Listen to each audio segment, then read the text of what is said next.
বিএনপির স্থায়ী কমিটির সদস্য নজরুল ইসলাম খান বলেছেন, দীর্ঘ ১.৫ দশক আগে স্বৈরাচারের বিরুদ্ধে যে লড়াই শুরু করেছিলাম তা এক দফায় রূপান্তরিত হয়েছিল। যে কারণে ৫ আগস্ট এক দফায় পরিণত হয়েছিল, সেই একই কারণে ৬৯-এর গণঅভ্যুত্থান সৃষ্টি হয়েছিল, ৭১-এর মুক্তিযুদ্ধ সংগঠিত হয়েছিল, একই কারণে ৯০-এর গণঅভ্যুত্থানও হয়েছিল।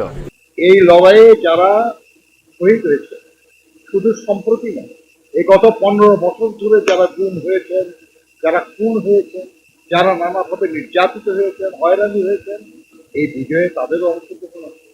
এই অতি সাম্প্রতিক আন্দোলনে যারা জীবন দিয়েছেন এর মধ্যে ছাত্র আছে, শ্রমিক আছে, সাধারণ গ্রামের মানুষ আছে, নারী আছে, শিশুও আছে।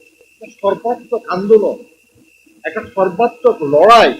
এই লড়াইয়ে একটু কিছু একা করে সবাই মিলেই এটা করে এবং সবাই মিলেই এই লড়াইয়ে যে অর্জিত বিজয় এটাকে জনগণের কল্যাণে নিবেদিত করা, সেটি দেখা। শনিবার বিকেলে জাতীয় প্রেস ক্লাবে জাতীয় পার্টির কেন্দ্রীয় ভাইস চেয়ারম্যান ও ঢাকা মহানগর সভাপতি হান্নান আহমেদ খান বাবলুর স্মরণ সভায় এসব কথা বলেন তিনি। সে সময় জাতীয় পার্টির চেয়ারম্যান ও সাবেক মন্ত্রী মোস্তফা জামাল হায়দার বলেন, ফ্যাসিস্ট হাসিনা সরকার বিদায় নিয়েছে সত্য, কিন্তু নতুন করে ষড়যন্ত্র শুরু হয়েছে। বাবলুর প্রয়োজন যেমন ফুরিয়ে যায় নাই, এদেশের গণতান্ত্রিক সংগ্রাম এখনো শেষ হয় নাই।